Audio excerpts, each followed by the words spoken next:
Okay, I am here to take a look at two different things, but they go together, as you will see. And this, oh, I didn't know that this was coming actually, but I was contacted by the creator of the Goddess on Earth Oracle to do a review of the deck. And I took a look, as I always do, like if somebody sends me something to, or contacts me to review something, I always go take a look at it. I don't really think that it is right or fair to take a deck that, because that costs somebody their resources, right, their money to make that. And if it's not a deck that I would normally resonate with or would never in a million years like purchase it myself, I really don't like to do that. Like that's a waste of their energy and their money.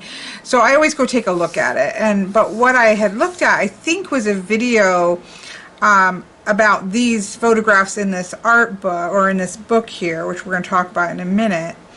And I was like, my first instinct was it's based off of photography. And as much as I adore photography, I was a photographer. Like that was a side business for me. I did portraiture and love photography, but I have to say, I don't love photography in decks for the most part. Can't even think. I've got my friend Bart made a tarot, oracle, and Lenormand deck all out of free sourced photographs, and I do love that deck, but I think that's the only deck. I'm sitting here looking around the thing and thinking, I don't think I have any other decks that have photographs are the basis for the deck. I don't know, it's just not my thing. However, when I looked at what they were doing, or what she was doing, the artist here, which is Lisa Levart, I was super intrigued. So when I got this yesterday, I opened this up first, and it made me cry. It made me cry. It really did. I thought, okay, stop, Kelly, stop, and let's take a look at this, together with everybody, so it's kind of fresh. But the book here is called Goddess on Earth: Portraits of the Divine Feminine by Lisa Levart. And I'll put links down to everything in the description box below. But I'm going to give a little backstory. People who watch my channel, you already know a lot of this, so I do apologize. But I was raised, and the thing is that I'm working on another walkthrough of a deck that also speaks to the Divine Feminine through the Mysteries of Mary deck, and I'm rereading Julianne of Norwich's book, Revelations of Divine Love, and so I'm kind of in that mode there.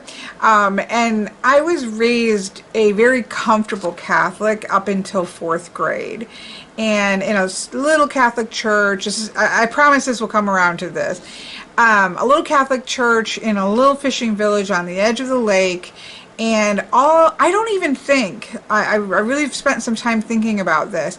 I don't think I had any concept of God at all. There was a statue of Mary that was outside of the little church, and then there was a little door that would go into a little room with all of the red candles that you would light. This was back when they did that. I don't think they do it anymore for fire hazards and things. But you could literally walk from the outside of the church into this little room, and you could light candles and say a prayer. And there was a little balcony. It was a very small little sweet Catholic church, when the whole inside was all like wood inside, and then it had some beautiful stained glass, as Catholic churches are.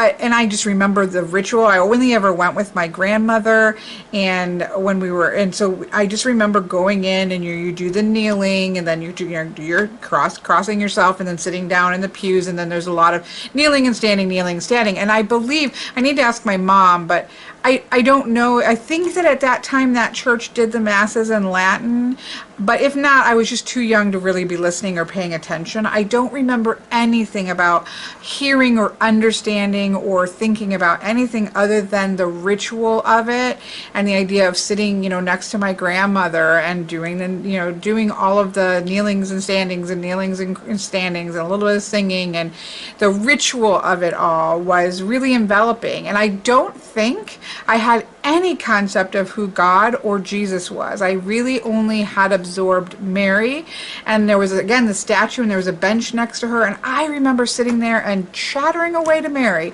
like just all kinds of stuff. So I had that experience as a child with Mary and the divine feminine, and not even understanding that there was anything else than that. So then when my parents were saved into a fundamental Baptist church, a very extreme version. I don't think there's any more extreme version. I'm sure there are, maybe when it goes full on into like a cult where you're living in a compound. But it was pretty close to that, right, in terms of extremism. That was my first experience with God was terrifying. It was hell, burning, maggots chewing away at you for eternity. Mary was almost to the degree of revile because they so much did not want to be anywhere close to the same thing as a Catholic Church. And so there was a real pushback against women in general. And from what I learned through fourth grade through my junior year, or I think it was my junior year, the end of my junior year, I left that church.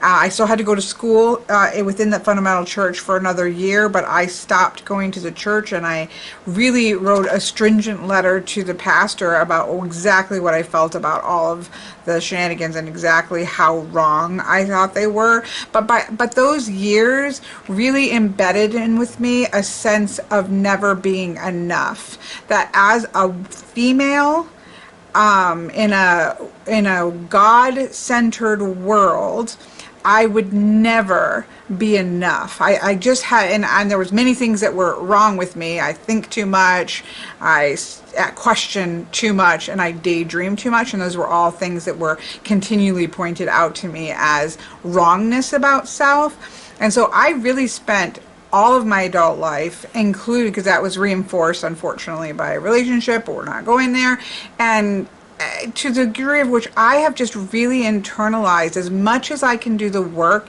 and I can intellectually know that I am enough as I am, it's a struggle with me. My base center has unfortunately been solidified in this sense of not being enough as I am, right? So I promise it comes to this. So when I looked at this, I do have goddess decks. I have goddess decks that I work with. I really struggled to find one, but I do have a couple that I really lean into. I don't look into the goddess energy as really being, well, it's kind of a mix. That's for another video, but I think of goddess energy as being one energy, and we're seeing multiple faces and expressions of the same energy through the different stories and the different cultures of people, but we're also seeing ourselves at the best. And so when I started to look at this book, and the premise of this book, and I'll have to come back through and look at the introduction and things, but what this is she took photographs of people, individuals, embodying for themselves a goddess energy or divine feminine energy that they relate to in some way. And so these images are normal people, right? Average people, And what we're seeing, in my opinion, so I'm going to put my glasses on, what we're seeing, in my opinion, is the truest expression of goddess energy, because it's expressing that goddess within us. So, for example, we have this picture here, and she tells us the person's name. So this is Annabelle Gamson, and she is a dancer, and she relates to Eos, the goddess of dawn in ancient Greece. And then there is a piece that is from the person that's embodying this energy here, written by them, which I think is beautiful. Like she talks about here, each morning Eos drives her chariot drawn by 2 horses, Phaeton and Lampos, up towards the sky, and presents us with the gift of new possibilities. As a performing artist and painter, light, new beginnings, and elements of the unexpected are all central to my art. And so we have this image here. We have this beautiful image here of Lisa Gay Hamilton, who is an actress. She is, this picture is embodying Mot, goddess of truth, judgment, and order. From ancient Egypt. And she writes, to me, as a black woman and as an artist, Mot represents 2 concepts that have proven elusive for black people in general: truth and justice. Like my ancestors, I am committed to creating work that seeks justice, not only for other black people, but for humanity as a whole. This is the essence of our history. And in this world where women of color are misrepresented, degraded, or simply rendered invisible, telling the truth about our lives is a revolutionary act. Mot represents a striving for harmony. She is indeed what is right, what is perfect, but is yet unrealized. And so we have that through here. So I just started, I was looking through these here. We have Bridget, that is depicted by Anna Kelly, priestess of Avalon and acupuncturist. We have Veles from Slavic mythology, portrayed by Sarah Clark, an actress. We have these beautiful 3 sisters. I think they were 3 sisters. Yeah, college students and sisters, representing Fatima, the 4th daughter of the Prophet Muhammad, Islamic theology. And again, it's from the voices and the perspective of the people as to why they would choose to do a photograph embodying that. And I got to this one, and this one already is making me choke up. This is a 14-year-old girl, Lenore Tagia. I'm sure I'm slaughtering people's names. Nemesine, I'm not sure if I'm saying that correctly. Goddess of memory, mother of the 9 muses, ancient Greece. I feel connected to Mother of Memory because she is a storehouse, a tapestry of the memories, experiences, and visions of all women, and I am a part of that tapestry.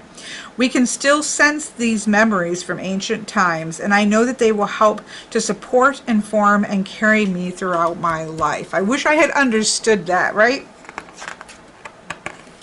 I just think these are, look at the strong woman here. My daughter, we were watching something. I don't know if it was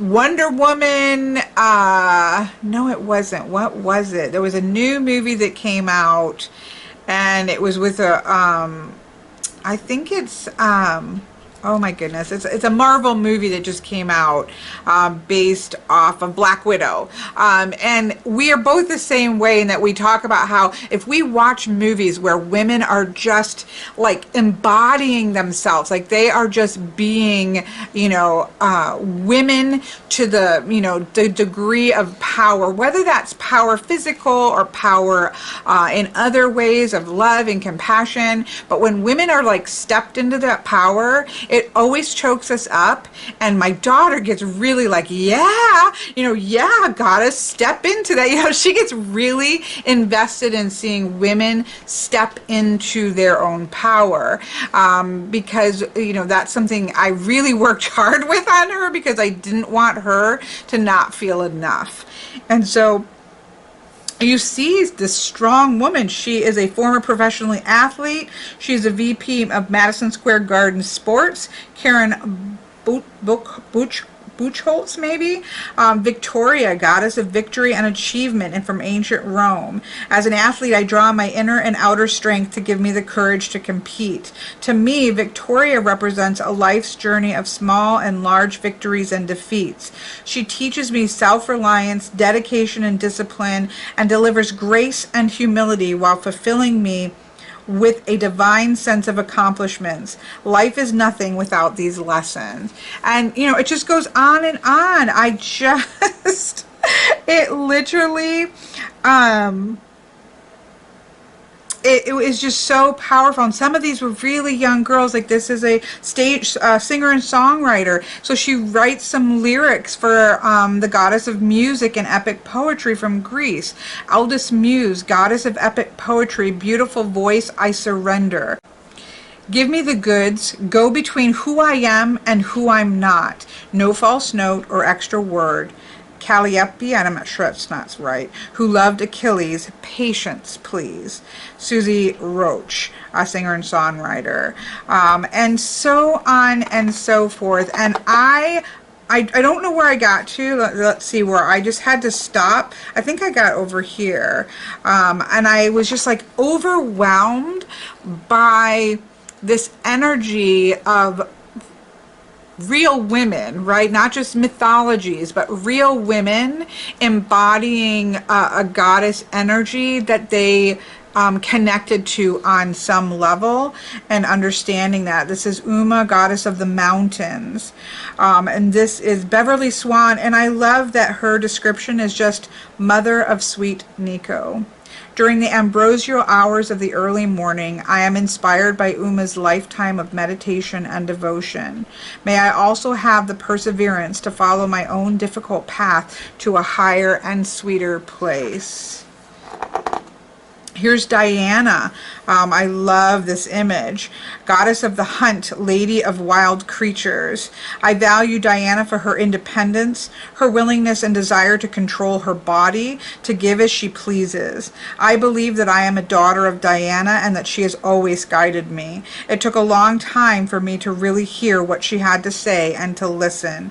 Deirdre Williamson, high school history teacher. We have an artist, or we have artists, we have school teachers, this is an author and a Jungian analyst. We have a 15-year-old student. I love this.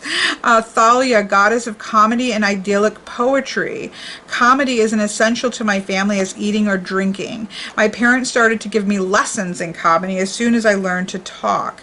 Even today, whenever we witness something that's even partially funny, my parents quiz me on what makes it comical. To me, Thalia, the muse of comedy, embodies everything that is funny, childish, ditzy, and goofy. Without Thalia, the world might be one big blob of darkness and disappear, and honestly, who would want that? I mean, look at her face and her hair, gorgeous smile. It's just beautiful. Here's a 12-year-old embodying young Artemis. This one made me cry too. I strive to have Artemis's strength, but it is so hard to be independent. I feel lost and lonely sometimes, even when I'm with my friends.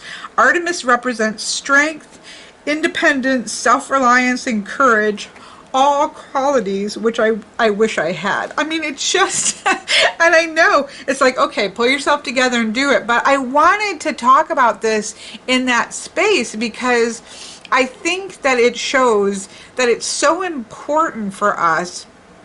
You know, I see my young self, right? My 12-year-old self, and you want to go back and you want to say, you do embody those things. You know, you are strong, you are beautiful, you are smart, you know, you do embody those things, and you just want to have people, you want to have, in this case, obviously, and trust me, you can make the same whole book related to men as well, because they have all of their own same insecurities and their same issues. Obviously, this is just one. I am a woman, and I was raised in a certain way in which I never was able to feel as if I was enough. And this seems to be, it feels like to myself, a book full of women who are enough, number one, and are embodying that energy that takes the idea of goddess as something that is out there, far away, this divinity, this divine self, and understanding that those are qualities, those qualities that we see in goddess energy are qualities that are within ourselves, and that we embody those things, that we can embody those things, and we do. That those I love this image as well. Those goddesses are just ways in which we, expressions of our own selves. And I don't know, I just found this to be extraordinarily emotional and even now, I haven't gotten past, I've seen this image. Holly Irwin Bassick, dancer and teacher. She is embodying Terpsichore, I'm not sure how to say that. It's beautiful looking. Goddess of choral song and dance. Dancing is as natural as breathing. It is about saying the unsayable, expressing what words cannot. Dancing touches us in secret places. She is more than I can contain. I yearn to pass it on. And this is so true. I don't know if you guys are, maybe I'm just, overly emotional person. I can accept that. But sometimes, a song comes on and you start to dance, and it can be an uplifting song, and it will get me to be dancing and crying all at the same time because it's so powerful. And that's, what this looks like to me. It's just, and this, I think that's as far as of the images that I got. I've already seen all these, and it still has me with goosebumps and really emotional at seeing all of these women just embody. This is an 8-year-old core goddess of maidenhood. There she is grazing in the grass, sitting there in the core of the meadow, singing with the birds in the wind. The trees whistle, the flowers swing with the wind. The meadow is beautiful just like her. She is calm when the wind hits her face. The water trickles under my feet. It feeds the root of life. Bast with an author. Here we have Miriam with a filmmaker. Moses' older sister Miriam was a drummer. I believe that she is the connection to the rhythm of Jewish women. She is an inspiration to me because of her confidence in leading women in song and dance with her drum through the splitting of the Red Sea. And this is Leah Levy, filmmaker. Oh, look at this one. Cheng, I don't know if it's Chango. Goddess of the moon, ancient China. In the legend of Cheng, a young woman swallows the elixir of immortality and floats to the moon to take up permanent residence as the moon goddess. The elements in this myth are very much like the artistic creation. The elixir represents inspiration, the energy source for artists, which elevates our minds and bodies. The moon is a symbol for the unconscious, the source of archetypes, which is the basis for my artwork. And just as the moon goes through monthly and yearly phases, as an artist, I also follow transformational processes to make my art. Jenny Chin, artist. So it's just beautiful. So apparently those were sacred maiden myths that we just looked at. All of them, apparently. That's all right. So, okay, so it started here with Maiden. We saw a bunch of what were considered maiden energies. Of course, I think all of those can be in different ones. And then we have the section here of sacred maiden myths, and it lists all of the maidens that we looked at. And then we go into mother mode here, and so then of course it goes through mother energy here. Look at Shakti. I mean, look at those colors. Karen Seif Excorn, author, performer, and consultant. Oh, it's just beautiful. Lilith, Reno, an alternative comedian. All of these people. Demeter, and this is, obviously has two people that are embodying this. Persephone. Look at how beautiful that are. These are both being, so Demeter and Persephone are being embodied by these same two women. It's just absolutely stunning. Look at Mary Magdalene. Katie Scoville Wilson, an osteopath in training. The Divine Mother and her consort is a strong theme in world goddess mythology, making Virgin Mary / Mary Magdalene a likely composite. Some feel that Mary the Mother and Mary the Lover were split into two characters, one good, the other evil, because women's sexuality was demonized by the early Orthodox Church. So they've kind of combined the imagery there. It's just absolutely gorgeous. The Venus of Millendorf. She is a doula and a midwife student. Look at that ego woman. This is, I'm not sure how to say that, Enekpi, goddess of family and destiny, Nigeria, Africa. I am a Malawian woman, happy to be in America, but as much as I love life here, I have not forgotten my roots, the small village where I came from in northern Malawi. The closeness of family and the importance of community I experienced in Malawi sustains me to this day. I now live in two worlds. One is not better than the other, they are just different. Don't ask me to choose, but do give me the space to live fully in both. A development activist. This is Ego Woman, which is based out of North American mythology here. And these times I call on the Ego Woman to light the way, bringing vision to soar over us and guide us with great wings of wisdom, strength, truth, and grace. It's just gorgeous. There's different ages, there's different ethnicities, there's, it's just, but what I really enjoyed, is what I've really enjoyed in this is the write-ups from the people who are embodying the different goddesses as to why is this particular goddess, why do they connect this particular goddess in which they want to embody that particular goddess. So it's just really gorgeous. It has definitely hit me with crone energy. I mean, look at that. Look at that. A quiet recognition of Hecate in me. A welcoming of the crone, being at the crossroads, past, present, future, a circle, a whole, to embrace the circle, to heal wounds. Renee Gorin, performing artist and movement relaxation therapist. They're just gorgeous. Hell. I mean, they're just beautiful. And again, what I really love is I love the write-ups from the people as to why do they embody this particular, why would they choose to embody this specific person. Look at Tiamat. A choreographer and dance. Do you see this image down here?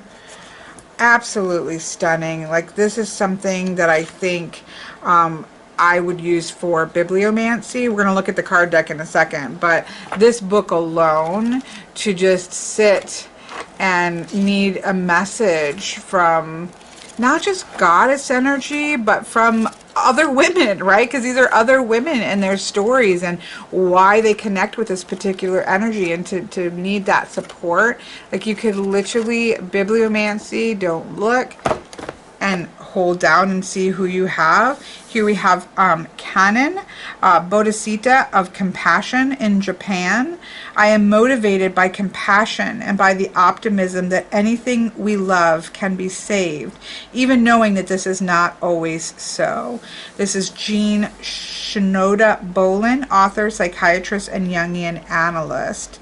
And so I can sit with this energy and this message of having compassion and grace for myself, that we should love ourselves ourselves first and say, yes, you are enough, so that we can then give that same energy outward and just get your message. Like this, I didn't even know this was something that was coming. Oops, I picked up a crystal. But this has really emotionally snagged me in that space. So, you know, I believe this was first. I don't know if we can tell here. Or maybe they're at the same time. I don't know if this tells when this was produced. I dedicate this book to all the women who have shared their divine light with me. I mean, what an amazing experience, right? What an amazing experience for her to go through. I mean, what an amazing artistic expression to put out there in the world. But I just can imagine that her, this came out in 2011, copyright 2011, but the oracle that we're going to look at, I believe, just is coming out. So this one has been out since 2011. But, you know, just to experience that, like seeing women representing all of these must have been an absolutely amazing experience for her. So yeah, so that just shook me. It shooketh me. What I had looked at, obviously, when I was first contacted by Miss Lisa, was this oracle. So this is the Goddess on Earth Oracle, a divination deck and guidebook with spirited wisdom from your sisters. And let me zoom in here a little bit. Ignite your intuition, navigate your inner journey with a 45-card oracle deck and a 144-page in-depth guidebook structured around the elements earth, water, air, fire, and spirit. Explore ancient myths and unveil your innate knowledge with messages written directly to you from each woman portrayed. So this deck carries on that theme where we actually are getting a message from that person, that actual person photographed. And I don't know, there's something about that just, okay, I know, I gotta step back into actually reviewing. This box is gorgeous. It is that beautiful, soft matte that is just gorgeous. It looks like a book. I mean, come on, here, here's the cover. It looks like you have different colored pages on the edges of the thing. It's just beautiful. So that's gorgeous. Inside it says, we are all here to lift, hold, and be present for one another as we travel on our journeys. And I can already say, thank you, Lisa, because that book that we just looked at has already made me feel lifted and held, and that other women were being present for me in that moment in a really powerful way. So thank you so much.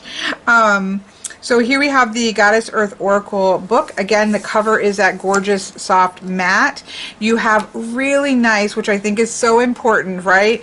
You have full size, I don't think they're in color. No, they're in black and white or grayscale grayscale color. They're in grayscale, but it's absolutely beautiful. You get what's pretty much almost full size images, which is wonderful to have that there. So we'll take a look at that in a second. Let me pull this out. You've got a ribbon here to pull out the deck. Here's the back. Of course, we have our fire, air, water, and earth. And then, of course, spirit would be in the middle. It is, again, that silky matte cardstock with beautiful, I don't know if you would call this kind of copper. It's not gold. It's like a beautiful earthy, I want to say copper because I love copper. That's how I'm interpreting it. It could be just a matte gold, but it feels kind of coppery. You can see, again, elements around it. You've got the, even this is like soft and matte, and then you can't get the cards get stuck under it. So presentation is really stunning here. Okay, so let's put that there and see what we have with the book. So again, we have, I guess let's put this over here. Here we have, again, it's just really beautiful. Let's see what she says here in the intro. For thousands of years, seekers have used oracles on their quest for deeper self-knowledge. For me, they have always been profoundly useful. Although I often desired to be shown the future, I mostly use them as a spark to stir up the truths I already knew but had conveniently buried.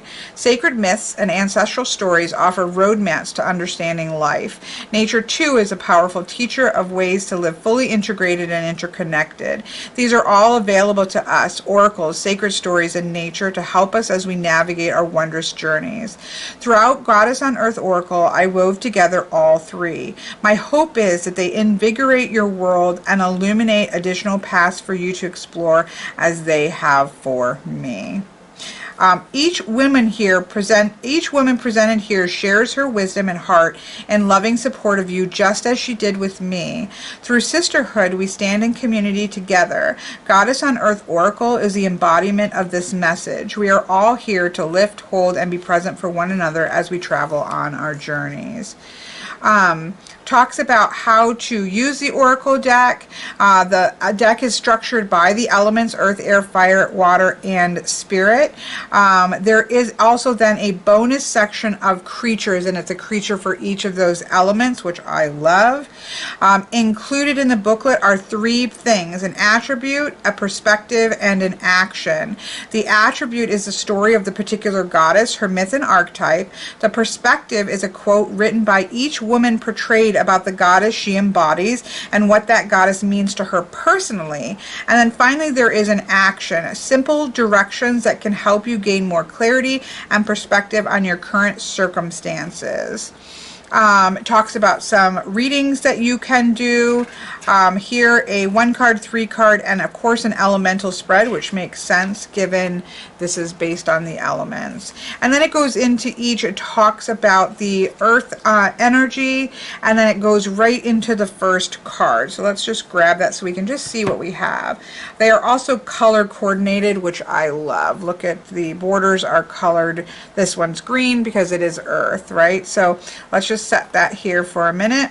We have the creation story is, if it was a goddess, it would say the goddess on top. In this case, it is the creation story. And on here, it says embrace change. So it is a cross-cultural myth. The attribute says, the ceremonial mask seen on this card was created from the biannual goddess conference, Goddess Spirit Rising, held in Simi Valley, California. Embodied by Priestess Diana Moorhead, the mask is used in evening rituals to represent the element of earth, the spirit of the north, and the earth as a creatrix. Evening ceremonies incorporating this mask are used to facilitate the remembering of women's ancestral wisdom and to honor the primordial mothers. Then it has the perspective. Laura Krajewski and Ellen Pele are the mask makers. Change is unavoidable. Fear, pain, and resilience are optional. If you lower your resilience, fear diminishes, and whatever pain comes from change is a letting go of what is already gone. In this way, you make space for joy. Then Diana Moorhead, priestess, so that's the woman, the mask makers were there. It takes courage to change, and we have the courage within us to do so. And then the action is to embrace change. At first glance, the ritual mask symbolizes the creation story seems static and contained.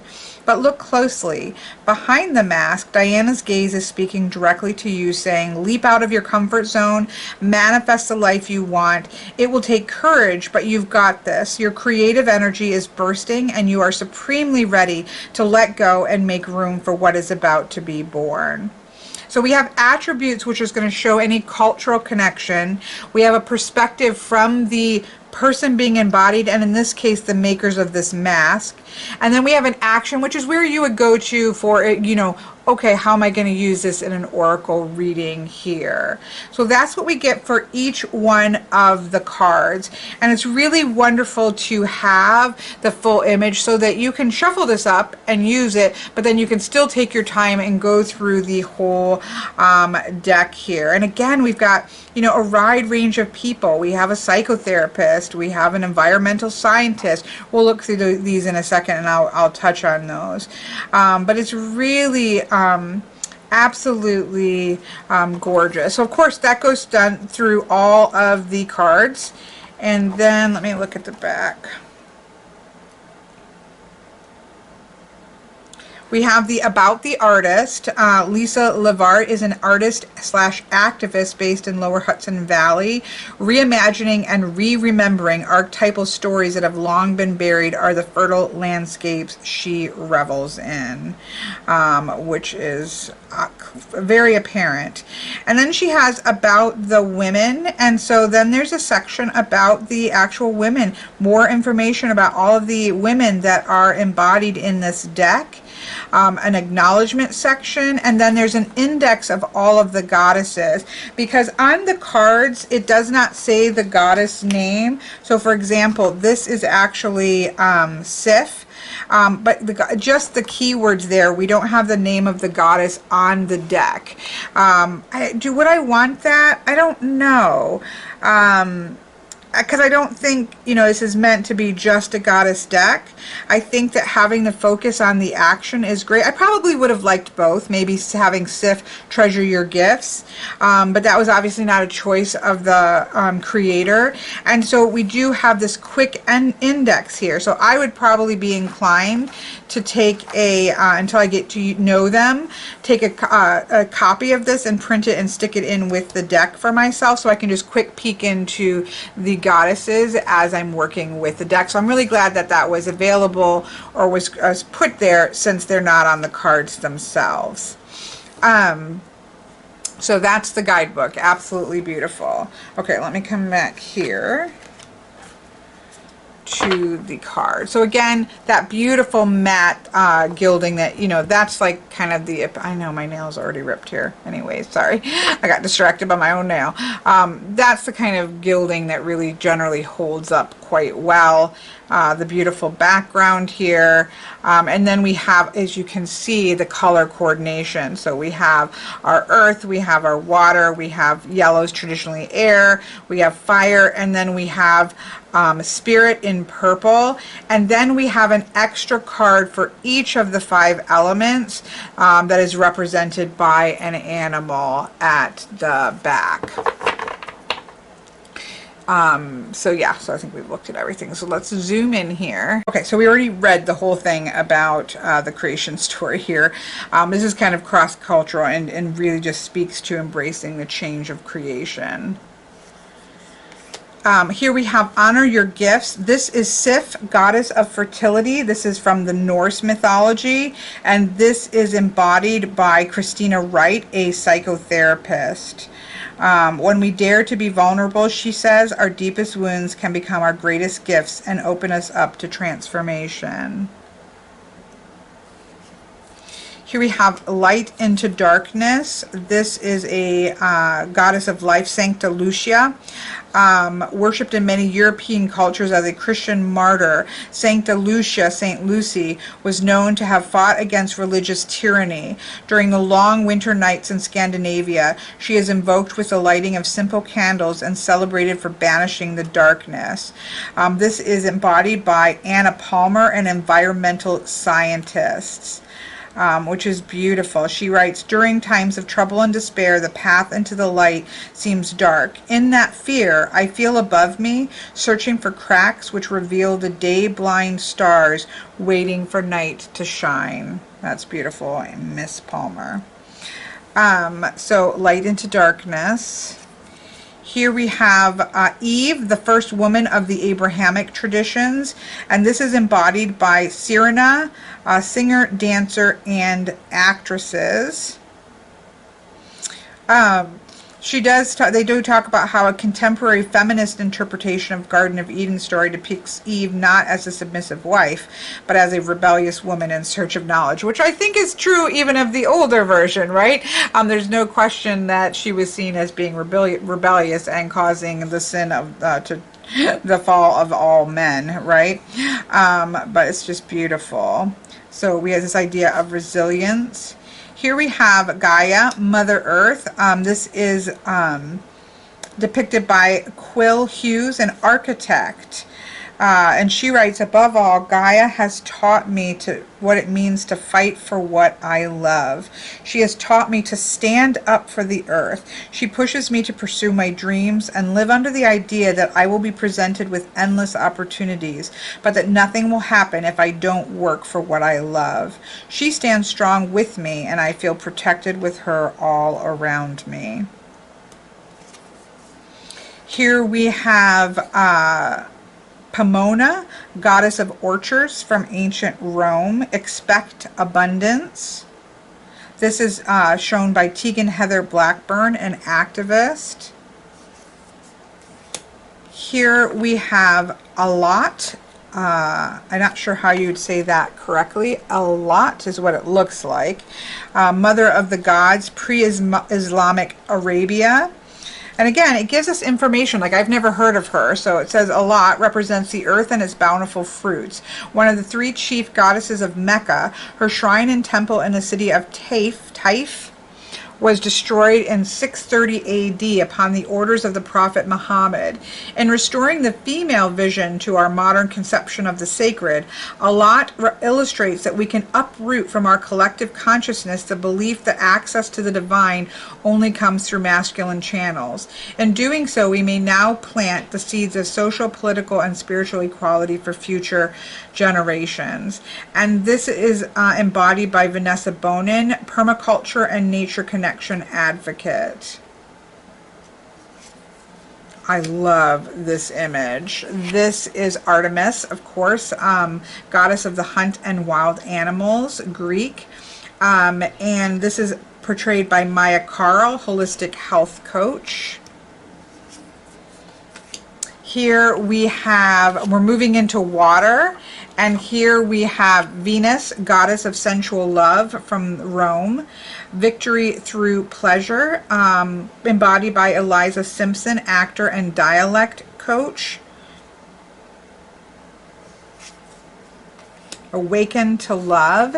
Here we have Aphrodite, goddess of love, Greece. And this is embodied by Karen Lohr, actress and author.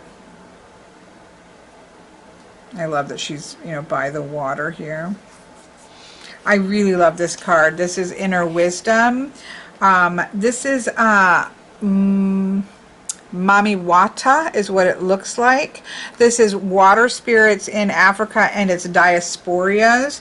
And it gives as the background, I don't know that I've heard of Mamiwata. And again, I apologize if I'm not saying that correctly. But it says Mamiwata was originally celebrated in Africa, where she represented a pantheon of water spirits. Beautiful, seductive, and ferociously treacherous, these spirits are half human, half fish, mermaids.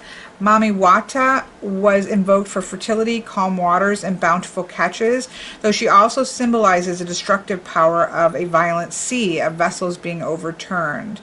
In artistic depictions, the mirror she holds in her hand reflects the constant flow between the past and present, between what is seen and what is known unconsciously. This is embodied by Isabel McCalla, actress and singer. It's really beautiful. Here we have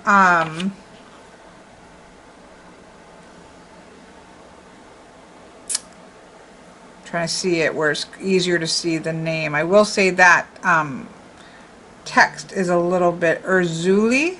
Urzuli is something like that. Transported across the Atlantic from West Africa during transatlantic slave trade, this Haitian voodoo goddess pays meticulous attention to her personal beauty and adornments. Equal attention is expected of those who worship her and wish to be touched by her spirited erotic essence. Here is an embodied by Chikava Honeychild, a burlesque dancer. This one made me really smile when I saw it.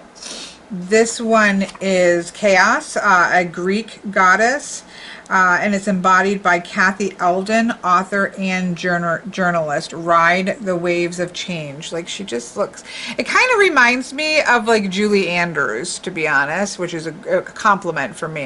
Hopefully she takes it as such. But it looks like it looks like this beautiful, vivacious energy of Julie Andrews is what I see when I see it. It's just beautiful. Here we have Courage Requires Faith, Water Spider. This is the first fire Native American Cherokee. I do like that it seems like from what I've seen, I haven't looked at all of these, that when it is Native American, it does give us a specific tribe as far as I've seen so far. Courage Requires Faith. This is embodied by Olena Whispering Dove, who is a poet. This is beautiful. Fearless Choice. Looks like Hein Taitama, a goddess of the afterlife of Polynesia or Mori. And this is embodied by Tipa Mahuta, elected tribal representative, Waikato, New Zealand. And it's just beautiful. Look at the background. It's just gorgeous. Just a beautiful card. Here we have Celebrate Beauty with Oshun, goddess of beauty, Yoruba, from the Yoruba faith. And this is embodied by Kiri Laurel Davis. Here we have, moving into air, we have Rainbow Crow, Storm Fruit Spirits, Native American Lenape. And this is embodied by Autumn Lorraine, who is a face painter. And it's Unconditional Love, which is just gorgeous. Here we have Hear the Cries. This is Kuan Yin, goddess of compassion from Chinese mythology or divinity. This is embodied by Suzuri Crispin, a high school student.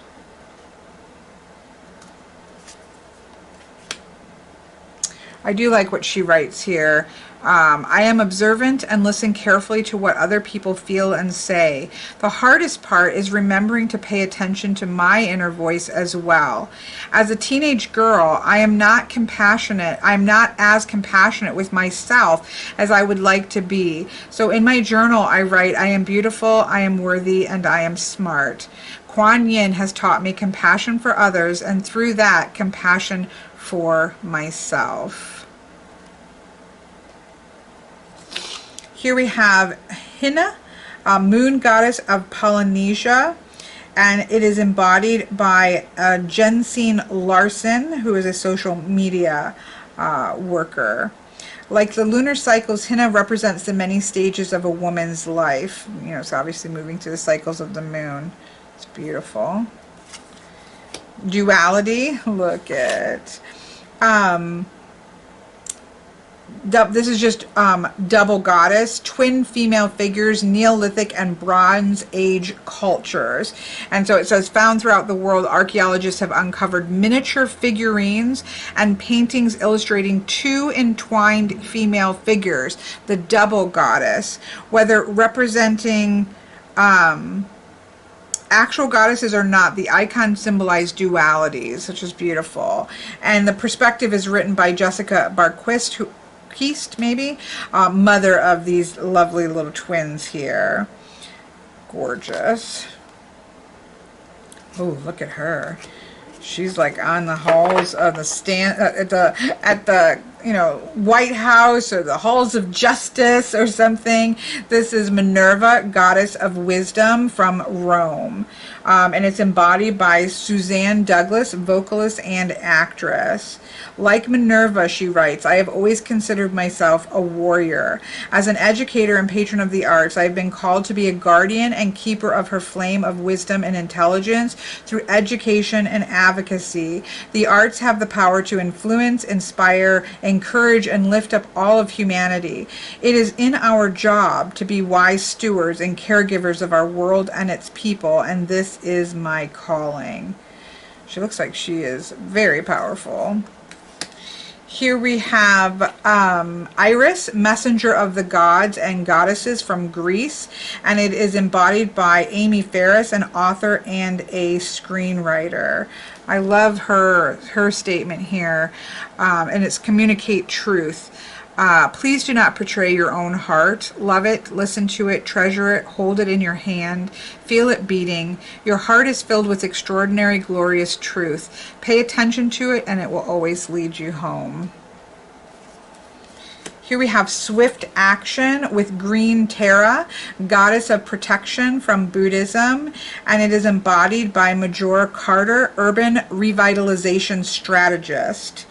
And she writes, Green Tara embodies a pure wish to protect and support something or someone that has been through so much. She is love, wisdom, and fierceness all rolled into one. These are qualities I want to live up to.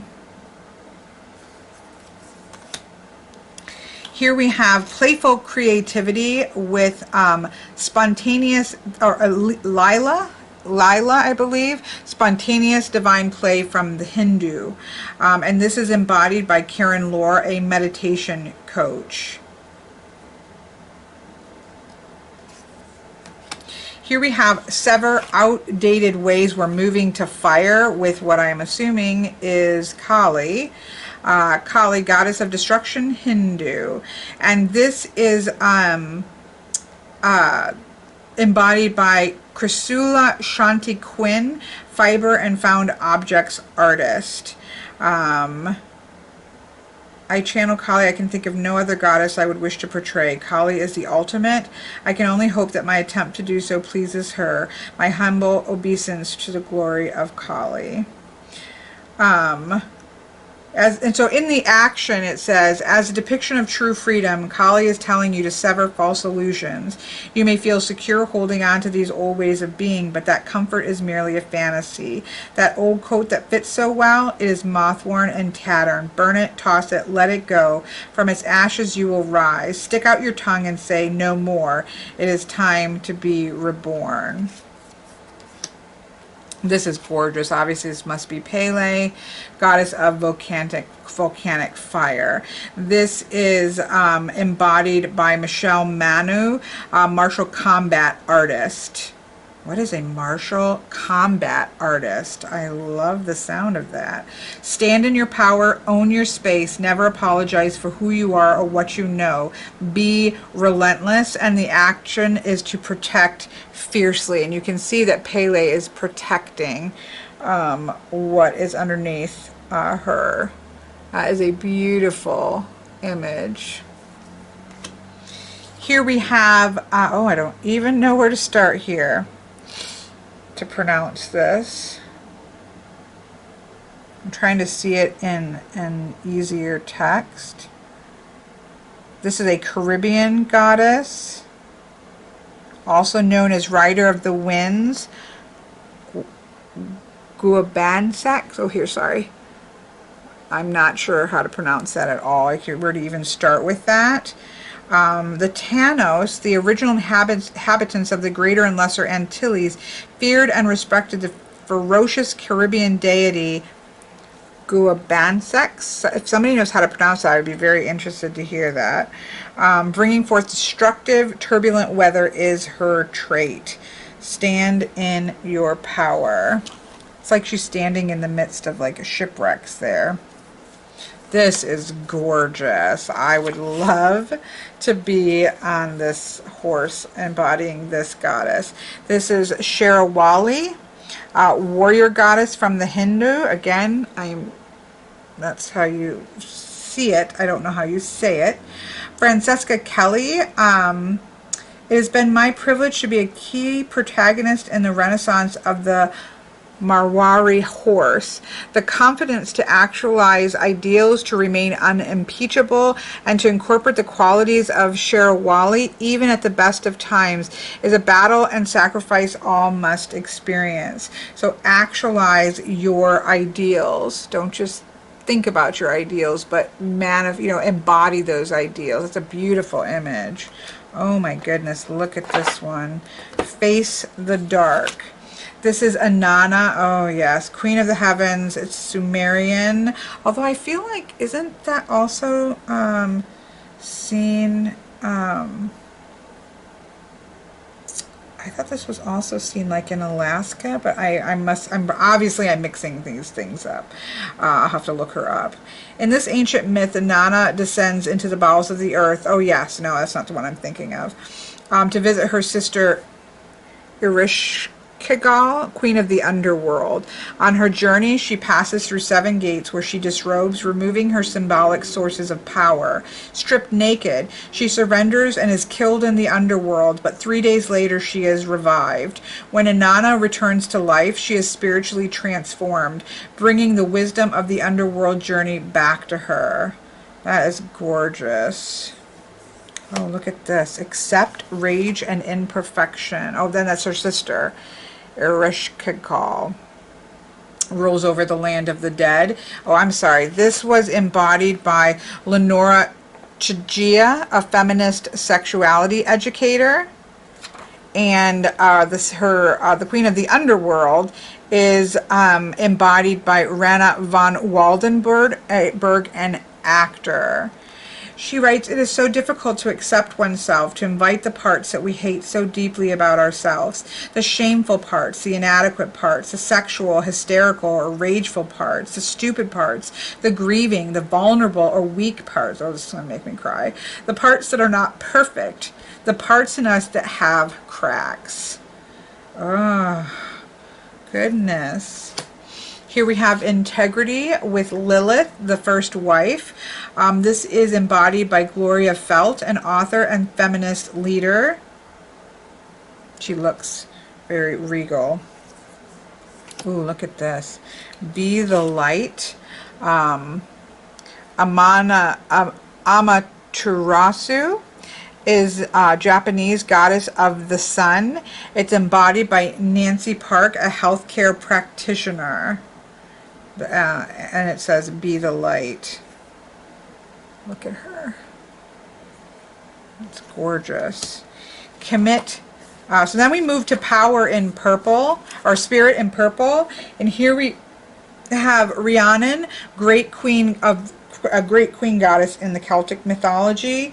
And this is embodied by Tracy Baum Wicks, a witch and priestess.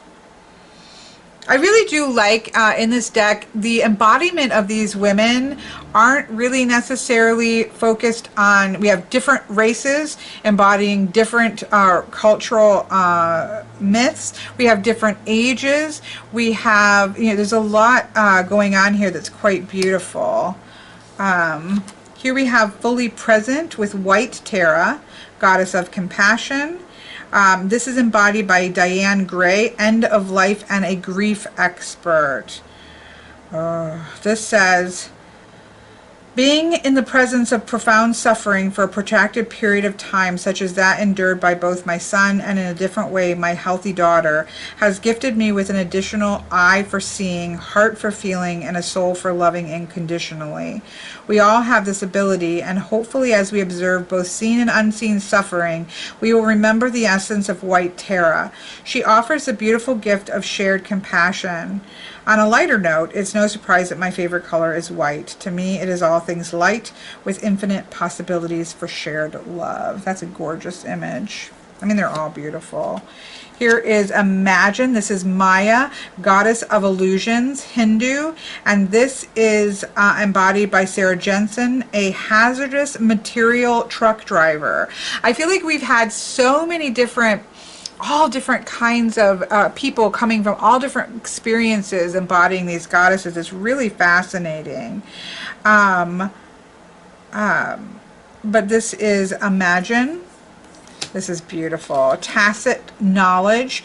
This is Mayari, a goddess of the moon and night in Tagalog mythology. There's a note here that it's one of the indigenous people of the Philippines, and it is embodied by Leticia Layson, a Filipina feminist, futurist, and priestess of morphogenesis. Be still, work, practice, and show up, then leave it up to the forces of nature. Bahala Na. I'm sure I'm saying that incorrectly. Here we have Live Large. That's beautiful. Erin Rod, goddess of the silver wheel, Celtic, and it is embodied by Jamie Wagner, a priestess. Oh, look at her. The body knows Mary Magdalene, apostle to the apostle Christian. I do really love and have spent a lot of time researching the myths of Mary Magdalene outside of just how they might have been taught in my more fundamental religious. Obviously when I found out things like more about Mary Magdalene and even Mary herself and Lilith and Eve and those types of things, those were things that I dove into even as a young person, to find those women, right, that were embodying more than just the subservient, submissive aspect that was being taught. And so here we have it being portrayed by Annalisa Deer, a goddess scholar and ritual theater creatrix. Here we have Honor the Path. We can see obviously the three Maiden, Mother, and Crone energies here. This is just representing the triple goddesses that we see in different pagan areas and ideologies. And this is embodied by Madhata Kinsey Lamb, a visionary arts educator, Sala Crispin, an interfaith minister. I'm assuming we're going this way because Zuri Crispin, obviously these two are related, who is a student here. Now they may all three be related, but it doesn't say that. That's beautiful. Oh, that's gorgeous. A Clarity of Vision, Hawk Woman. This is a Native American energy, and it is being embodied by Grandmother Clara Soaring Hawk, ambassador of Ramapo Lenape Nation. That's really gorgeous. And then we have extra cards. I think that she might call them bonus cards, but we have creatures here, and so we have a creature embodying each of the four elements. For earth, we have balance with the antelope.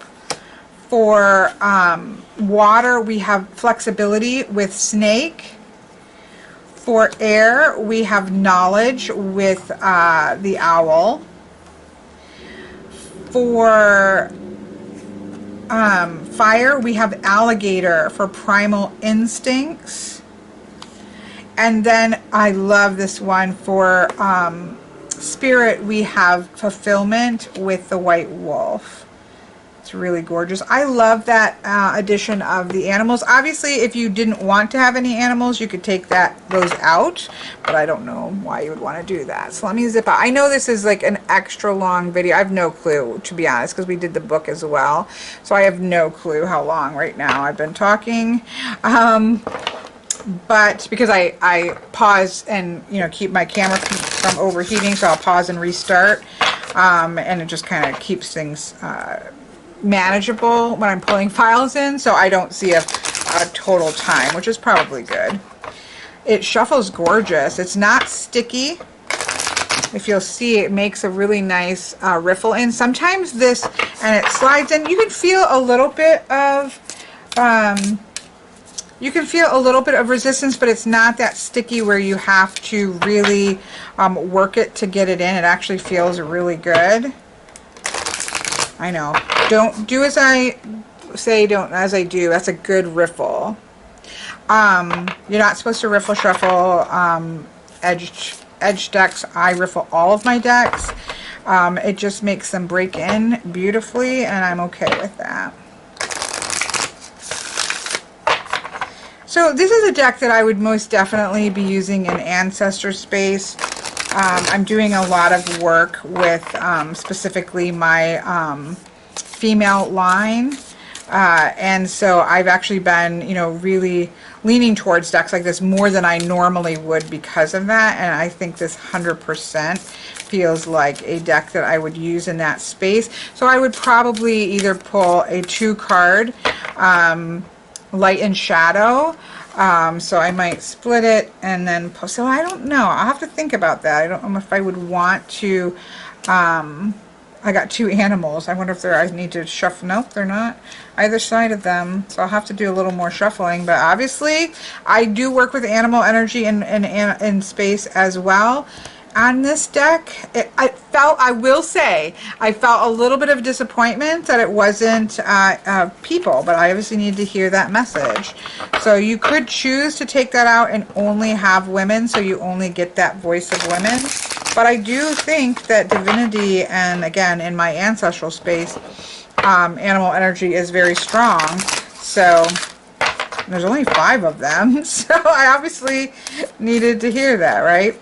They do clump a little bit on overhand right now, but I can already feel the more that you shuffle, that's going to, that's already starting to break up.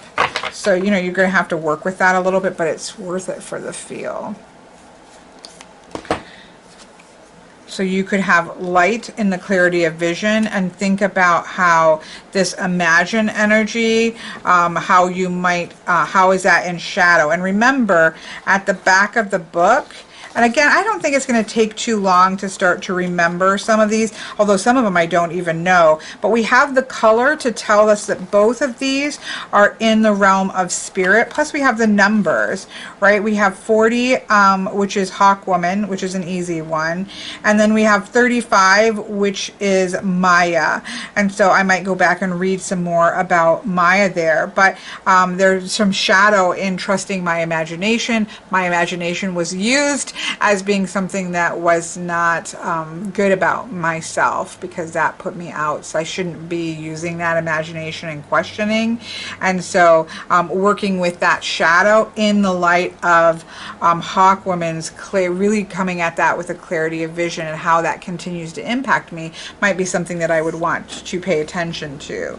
But obviously you could also do, you know, I think, you know, the other thing that I would see myself doing would be an elemental reading, right? I'm just gonna give it one shuffle here, and then do, for me, again, this is just how I do things. This would be the realm of fire, this would be the realm of air, this would be the realm of water, and this would be the realm of earth. And then I would probably pull from the bottom of the deck for the realm of spirit. That alligator really has something to say to me, right? And so you could certainly do that. Now you could also split the cards into their elements and pull one from each of the actual elements, and that would be a way. I don't tend to put my decks back in order when I'm using them, and I think there's something to be said for a water goddess in the place of fire. And so this is probably how I would do it. So I definitely want to do some of these readings in this way. Is obviously the deck is really tuned to that. So this has been really a beautiful experience. In my opinion, it has been very touching to me. Thank you to Lisa Levart for sending these to me to take a look at. I hope that this has been helpful to you, even just, you know, taking the lessons and the messages here, but also in seeing whether or not this is something, the book or the Oracle deck is something that you're interested in purchasing for yourself. But it was a very, it's a one of those, sometimes I do walkthroughs and you know that it's something that's going to sit with you for a long time, and this has that feeling. I have that powerful, like internal welling up feeling that this is something that I'm going to definitely be working with and sitting with. Again, I intend to use this in bibliomancy. This book I think is going to be an amazing bibliomancy tool for me as well. So there you go. I hope you have a wonderful day. I support each other. That's the overarching message here. Just support each other and have grace for yourself.